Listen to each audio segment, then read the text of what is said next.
وہ اسٹڈی روم میں بیٹھا، ٹیبل پر بے شمار فائلز اور کتابیں کھولے، نہ جانے کیا تلاش کر رہا تھا کہ اسے شامیر کی آواز نہ سنائی دی۔ شاویز، شاویز! شامیر اسے ڈھونڈتے ڈھونڈتے اسٹڈی روم میں آ گیا، جہاں اس کا وکیل بھائی اپنے حالیہ کیس پر ریسرچ کر رہا تھا۔ او گدے، کب سے آوازیں دے رہا ہوں، کیا مراقبے میں چلا گیا تھا؟ شامیر نے پوچھا۔ آخر پورے گھر میں تلاش کرتا ہوا آیا تھا، غصہ کرنا تو بنتا تھا نا۔ خیریت، مجھے کیوں ڈھونڈ رہے تھے؟ شاویز نے پوچھا۔ اپنا ذائچہ نکلوانا تھا تم سے، شامیر نے چڑھ کر کہا۔ رات کا کھانا پکانا ہے، آ کر سبزیاں کاٹ دو۔ او بھائی، میں نہیں کاٹ رہا سبزیاں، مجھے اپنے کیس پر کام کرنا ہے۔ وہ تو اچھل پڑا۔ سبزیاں کاٹو گے نہیں تو کیا سالن میں سالم سبزیاں ڈالوں گا؟ تو شازین کو بولنا، وہ کاٹ دے گا، اس نے مفت مشورہ دیا۔ شازین جھاڑو دے رہا ہے، اور اس سے پہلے کہ تو شازیب کا پوچھے تو میں بتا دوں کہ وہ اس وقت تمام کمروں کے باتھ روم صاف کر رہا ہے۔ تو کیا کر رہا ہے؟ تو کاٹ لینا، اس نے تنک کر کہا۔ او بھائی، میں برتن دھو رہا ہوں، غضب خدا کا، پورے 2 دن کے برتن پڑے ہیں، اب میں وہ کام کروں یا سبزیاں کاٹوں؟ اس نے کہا تو شاویز کا منہ بن گیا۔ مرتا کیا نہ کرتا کہ مستاق، وہ سارا کام چھوڑ کر کچن میں چلا آیا۔ فریج کا دروازہ کھول کر اس نے تمام سبزیاں باہر نکالیں۔ اوہو یار، ٹماٹر تو ہے ہی نہیں، اس نے فریج کے اندر جھانکتے ہوئے کہا۔ اب میں ٹماٹر لینے نہیں جاؤں گا، اس نے پہلے ہی کہہ دیا کہ کہیں شامیر یہ کام بھی اسے ہی نہ سونپ دے۔ تو تجھے کس نے کہا ہے؟ شازل کے گھر آنے کا ٹائم ہونے والا ہے، تم اسے میسج کر دو، وہ لیتا آئے گا، شامیر نے پتیلی مانجتے ہوئے کہا۔ ہاں یہ ٹھیک ہے، اس نے جیب سے موبائل نکالا اور شازل کو میسج کرنے لگا۔ یہ منظر ہے ہاسپٹل کے کوریڈور کا، جہاں بہت سارے بینچز پر بے شمار مریض بیٹھے ہوئے تھے۔ کوریڈور میں بے شمار دروازے، اور ہر دروازے پر ایک نیم پلیٹ جو کہ اس کمرے میں بیٹھنے والے ڈاکٹر کی مکمل نشاندہی کرتا ہے۔ ان میں سے ایک دروازے پر ڈاکٹر شازل کارڈیولوجسٹ کی نیم پلیٹ لگی تھی۔ اب ذرا دروازے سے اندر چلیں تو ایک ٹیبل رکھی نظر آئے گی، جس کی ایک جانب ایک عمر رسیدہ خاتون اپنے بیٹے کے ساتھ بیٹھی کافی افسردہ لگ رہی تھی، اور ٹیبل کے دوسری جانب براجمان ہے ڈاکٹر شازل۔ آپ اپنا ایکو کروائیے اور اس کی رپورٹ لے کر میرے پاس آئیے۔ شازل مریضہ کو سمجھا رہا تھا کہ اس کا موبائل بجا۔ اس نے اٹھا کر دیکھا تو شاویز کا میسج تھا۔ اس نے میسج اوپن کیا تو وہاں لکھا تھا، بات سن جعلی ڈاکٹر، گھر میں ٹماٹر ختم ہو گئے ہیں، واپسی پر 2 کلو لیتے آنا۔ لے آؤں گا، اس نے رپلائی دیا، اور مریضہ کی جانب دوبارہ متوجہ ہوا۔ ہاں تو میں کہہ رہا تھا کہ آپ رپورٹ لا کر مجھے دکھائیے گا۔ اس کے علاوہ آپ اپنا بلڈ پریشر کنٹرول رکھیں، اور بی پی کنٹرول کرنے کے لیے آپ اپنی ڈائٹ۔ اس کا موبائل دوبارہ بجا۔ سن، ایک گڈی دھنیا بھی لے آنا، شاویز کا ایک اور میسج۔ ٹھیک ہے، وہ بھی لے آؤں گا، شازل کا رپلائی۔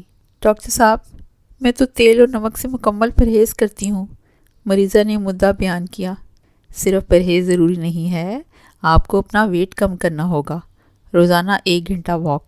ایک بار پھر موبائل پر بجنے والی میسج رنگ ٹون اس کی بات کاٹ گئی۔ ایکسکیوز می، اس نے اپنے سامنے بیٹھی مریضہ سے معذرت کی اور میسج کھولا۔ 12 انڈے بھی لے آنا یاد سے۔ شاویز کا تیسرا میسج دیکھ کر اس کو شدید غصہ آیا، اور پھر اس نے اسے ایسا رپلائی دیا کہ اس کے بعد شاویز کا کوئی میسج نہیں آیا، اور وہ رپلائی تھا، اوکے، آپ یہ ٹیسٹ کروا لیجیے گا اور پھر میرے پاس آئیے گا۔ اس نے رائٹنگ پیڈ پر کچھ لکھا اور پھر وہ پیج پھاڑ کر اس مریضہ کو دیا تو وہ شکریہ کہہ کر چلی گئی۔ اصغر، شازل نے اپنے سیکرٹری کو آواز دی۔ جی ڈاکٹر صاحب، اس نے دروازے سے جھانکا۔ کوئی اور پیشنٹ ہے باہر؟ نہیں صاحب، اب کوئی نہیں ہے، اس نے کہا۔ ٹھیک ہے پھر، میں گھر جا رہا ہوں، اس نے کہا اور اپنی چیزیں سمیٹنے لگا، ساتھ ساتھ ان تمام چیزوں کے نام دہرانے لگا جو اسے شاویز نے لانے کو کہی تھی۔ 2 کلو ٹماٹر، 1 درجن انڈے اور 1 پودینہ۔ نہیں، ہرا دھنیا۔ نہیں، شاید پودینہ تھا یا ہرا دھنیا، اس نے سر کھجاتے ہوئے خود سے پوچھا۔ ہاں، شاویز کا میسج دیکھتا ہوں، اس نے خود سے کہا اور موبائل اٹھا کر اس کا میسج دیکھنے لگا، جبکہ دروازے پہ کھڑا اس کا سیکرٹری حیرت سے بت بنا اس کی طرف دیکھ رہا تھا کہ شاید ڈاکٹر صاحب لا علاج ہو گئے ہیں۔ ہاں ہاں ہاں ہاں، دھنیا لانا تھا۔ صحیح ہے، اب مجھے یاد رکھنا ہوگا کہ 1 گٹی ہرا دھنیا لینا ہے۔ وہ اپنے آپ سے باتیں کر رہا تھا، جبکہ دروازے پہ کھڑا اس کا سیکرٹری اب بے ہوش ہو کر گر پڑا تھا۔ سنیے، سوہا نے ایک لڑکے کو روک کر کہا۔ جی کہیے، اس لڑکے نے پوچھا۔ مجھے کامرس ڈپارٹمنٹ کا رستہ بتا دیں۔ آپ بی ایس کامرس کی اسٹوڈنٹ ہے؟ اس لڑکے نے شائستگی سے پوچھا۔ نہیں، میں ایم کام کی اسٹوڈنٹ ہوں، لیکن میرا آج فرسٹ ڈے ہے اور مجھے میرا ڈپارٹمنٹ کا نہیں پتہ، سوہا نے کہا تو لڑکے نے اسے رستہ سمجھانا شروع کر دیا۔ کافی لمبا چوڑا رستہ تھا، پر سوہا سمجھ گئی اور اسے شکریہ کہہ کر اس کے بتائے ہوئے رستے کی طرف چلی گئی۔ پورے آدھے گھنٹے کے بعد جب وہ اپنی مطلوبہ جگہ پہنچی تو اس کے 14 طبق روشن ہو گئے، کیونکہ وہ اسی جگہ کھڑی تھی جہاں سے چلی تھی۔ اسی وقت سوہا کو کسی کے کہکے کی آواز سنائی دی۔ اس نے مڑ کر دیکھا تو 3 لڑکے ہاتھ پر ہاتھ مار کر ہنسے جا رہے تھے۔ ان میں سے ایک تو وہی تھا جس سے سوہا نے ابھی بھی رستہ پوچھا تھا۔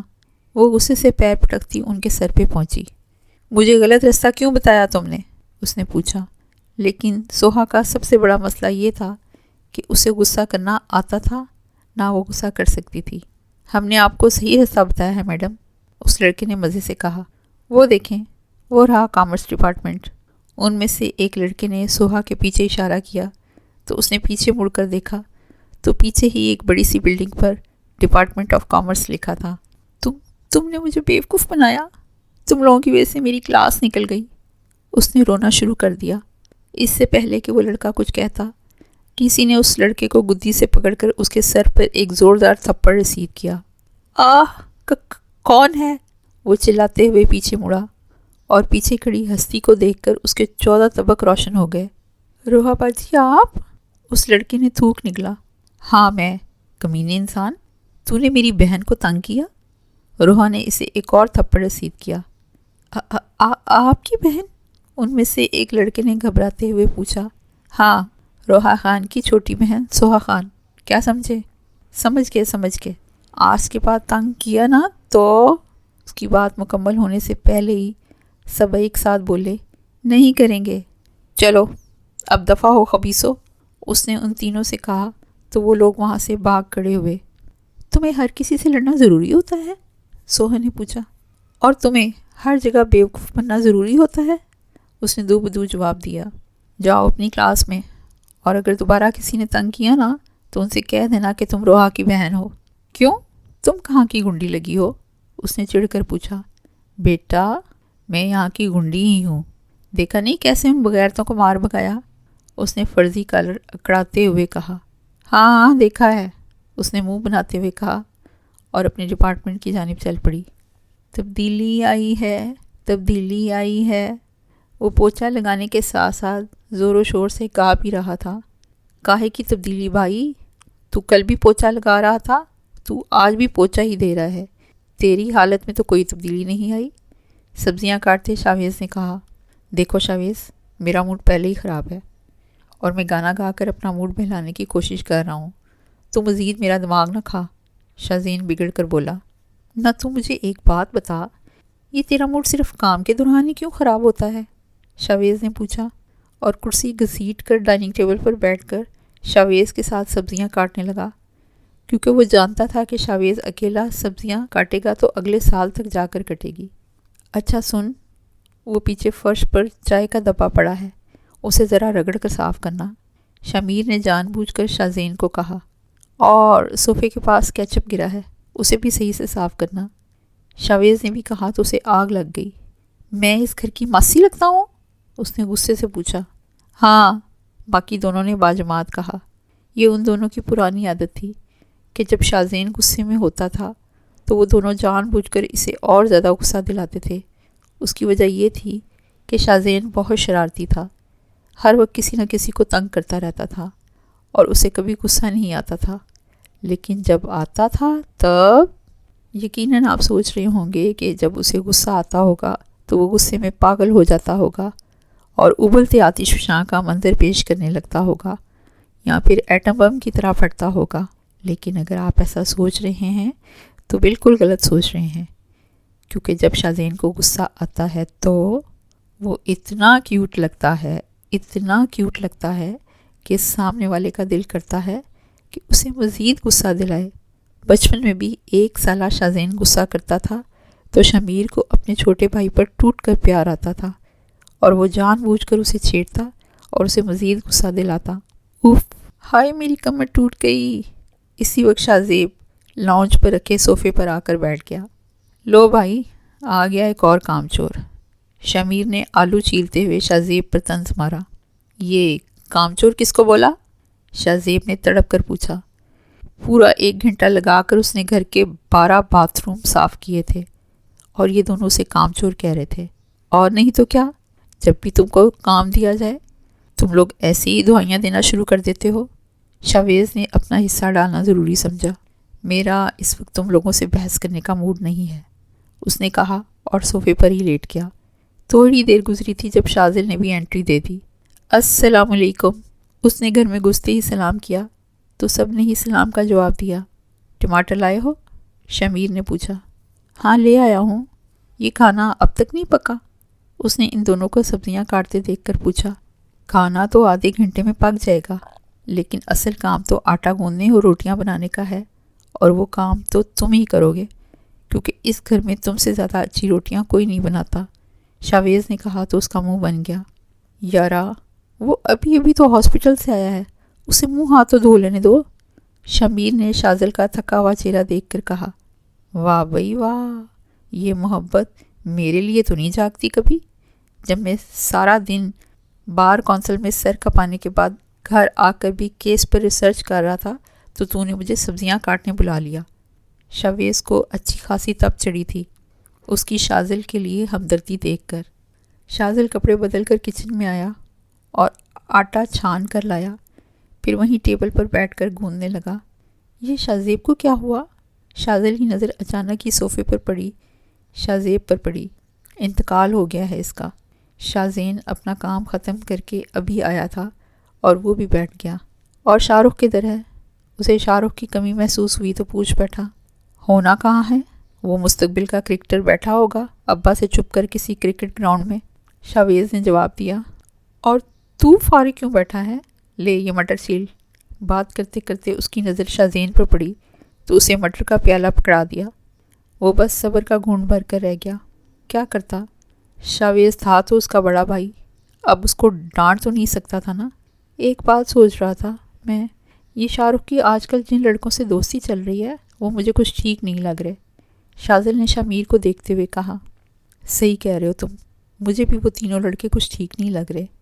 ایک تو عمر میں بھی اس سے بڑے ہیں، اوپر سے اس کی یونیورسٹی کے بھی نہیں ہیں، شمیر نے کہا۔ تو تمہیں اسے سمجھانا چاہیے نا، شاویز فکر مندی سے بولا۔ میں سوچ رہا تھا کہ اسے سمجھاؤں، لیکن پھر اس سے میری بات ہی نہیں ہو سکی، شمیر نے کہا۔ ارے کوئی اس مریل گھوڑے سے بھی کام کروا لو، یا سارے کام میں ہی کروں، شازین نے دہائی دیتے ہوئے شازیب کی طرف اشارہ کیا جو صوفے پر مزے سے سویا ہوا تھا۔ اس سے پہلے کہ کوئی اسے جواب دیتا، لاؤنج کا دروازہ دھڑام سے کھلا اور شاہ رخ گرتا پڑتا اندر داخل ہوا۔ شاہ رخ؟ اسے دیکھ کر سب اپنی جگہ سے اٹھ کھڑے ہوئے، اس لیے نہیں کہ بالی ووڈ کا شاہ رخ خان تشریف لایا تھا، بلکہ اس لیے کہ صاحبزادے خون میں لہو لہان زخمی حالت میں گھر میں داخل ہوئے تھے۔ کیا ہوا شاہ رخ؟ کس نے کیا ہے یہ سب؟ سبھی تقریباً بھاگتے ہوئے اس کے پاس گئے۔ تمہارے تو سر سے بھی خون بہہ رہا ہے، تم یہاں بیٹھو میں بھی آیا، شازل نے اس کے سر سے بہتا خون دیکھ کر کہا اور اپنے کمرے کی طرف بھاگا جہاں اس کا فرسٹ ایڈ باکس رکھا تھا۔ باقی سب اس سے سوال جواب کر رہے تھے۔ چیخو پکار کی آواز سن کر کافی دیر سے انتقال فرمائے ہوئے شازین بھی جاگ گئے تھے۔ کیا ہوا اس کو؟ اس نے وہاں کھڑے افراد سے پوچھا۔ بھائی وہ مجھے نا ان لڑکوں نے مارا ہے، شاہ رخ نے روحان سے لہجے میں کہا۔ کن لڑکوں نے؟ سب نے پوچھا۔ شازل اس کی پٹی کرنے لگا۔ وہ جو کرکٹ اکیڈمی میں میرے نئے دوست بنے تھے، اس نے بتایا۔ میں تو پہلے ہی کہہ رہا تھا کہ مجھے وہ لڑکے ٹھیک نہیں لگتے، شازل نے فرسٹ ایڈ باکس بند کرتے ہوئے کہا۔ لیکن ان لڑکوں نے تمہیں مارا کیوں؟ شاویز نے پوچھا۔ وہ لڑکے نا اسمگل کی ہوئی ڈرگز بیچتے ہیں، انہوں نے مجھے کہا تو میں نے منع کر دیا، پھر وہ زبردستی کرنے لگے، تو میں نے اکیڈمی کے آنر کو شکایت کر دی کہ یہ لڑکے یہاں ڈرگز بیچتے ہیں۔ ان لوگوں کو پتہ چلا کہ میں نے کمپلین کی ہے تو مجھے دھمکی دے کر گئے کہ مجھے چھوڑیں گے نہیں۔ شاذل بھائی، یہ کون سی دوا لگائی ہے؟ اتنی جلن ہو رہی ہے۔ بات کرنے کے دوران ہی وہ چیخ پڑا، جس سے سبھی بدمزہ ہو گئے۔ ابے تو آگے تو بتا، شاذیب نے چڑ کر کہا۔ ہاں بتا رہا ہوں۔ پھر جب میں کرکٹ اکیڈمی سے باہر نکل رہا تھا تو ان لوگوں نے ہائے اللہ، مارا مجھے ان لوگوں نے۔ بہت درد ہو رہا ہے۔ وہ قصہ سنانے کے ساتھ ساتھ دہائی بھی دیتا جا رہا تھا۔ تمہیں شرم نہ آئی مار کھا کے گھر آتے ہوئے؟ پہلا سوال شازین کی جانب سے۔ اور تمہیں اپنی عقل استعمال کرنے کس گدھے نے کہا تھا؟ کیا ضرورت تھی کمپلین کر کے بلا اپنے سر لینے کی؟ دوسرا سوال شامیر کی جانب سے۔ جب وہ لوگ تمہیں دھمکا کر گئے تھے تو تم وہاں رکے ہی کیوں؟ ہم میں سے کسی ایک کو کال نہیں کر سکتے تھے؟ تیسرا سوال شازیب کی جانب سے۔ بس بھی کر دو تم لوگ، بیچارے سے سوال پر سوال کیے جا رہے ہو۔ پہلے ہی وہ مار کھا کر آیا ہے۔ شاہ رخ کو سمجھ نہیں آیا کہ شاذل نے اس سے ہمدردی کی ہے یا طنز۔ ہاں تو ایسا کون سا عظیم کام کر کے آ گیا ہے یہ؟ شازیب کو اپنی نیند خراب ہونے کا دکھ کھایا جا رہا تھا۔ ان کے گھر کا ایڈریس ہے تمہارے پاس؟ شاویز کی جانب سے پہلا سوال۔ نہیں۔ اچھا تو ان کا کوئی نمبر؟ دوسرا سوال۔ ہے تو صحیح، لیکن اس وقت ان تینوں کا فون آف ہے، تو یہ تو معلوم ہوگا کہ اس وقت وہ لوگ کہاں ہوں گے۔ تیسرا سوال۔ بھائی بس کر دے، یہ تیری عدالت نہیں ہے کہ تم سوال پر سوال کیے جاؤ۔ شازین نے اسے یاد دلایا، جس کے اندر ایک وکیل کی روح پورے طریقے سے جاگ چکی تھی۔ اس کو کیسے پتہ ہوگا کہ وہ لوگ اس وقت کہاں ہوں گے؟ شامیر نے بھی اسے لتاڑا۔ نہیں، مجھے معلوم ہے کہ وہ لوگ کہاں ہوں گے، شاہ رخ نے کہا۔ تو پھر بتاؤ نا، منہ بند کر کے کیوں بیٹھے ہو؟ شاویز نے کہا، لیکن اس سے پہلے کہ وہ کچھ بولتا شازیب بول پڑا۔ تم نے ان کا ٹھکانہ معلوم کر کے کیا کرنا ہے؟ مارنا ہے ان تینوں کو، اس نے غصے سے کہا۔ میرے منہ کی بات چھین لی تم نے۔ ان بغیر تو نے اتنی بری طرح مارا میرے بھائی کو، ہم چھوڑ دیں اسے؟ شازین بھی جوش سے بولا تو باقی سب نے بھی اس سے اتفاق کیا۔ شاہ رخ اٹھو اور چلو ہمارے ساتھ۔ پر میرا کیا کام؟ وہ گھبرا گیا۔ مرد بنو شاہ رخ، اپنے بھائیوں کے ساتھ جا رہے ہو تم۔ شازین نے اسے لتاڑا۔ بالکل، ایسا مزہ چکھائیں گے ان لوگوں کو کہ ہمیشہ یاد رکھیں گے۔ شاذل بھی غصے سے بولا۔ شاہ رخ کی حالت دیکھ کر ان پانچوں کا خون کھول رہا تھا۔ کیا شاہ رخ ان پانچوں کو اپنے دوستوں کے پاس لے کر گیا؟ اور ان پانچوں نے ان کے ساتھ کیا سلوک کیا؟ یہ جاننے کے لیے ویڈیو کو لائک کریں، چینل کو سبسکرائب کریں اور اپنا بہت سا خیال رکھیے گا۔ Thanks for watching.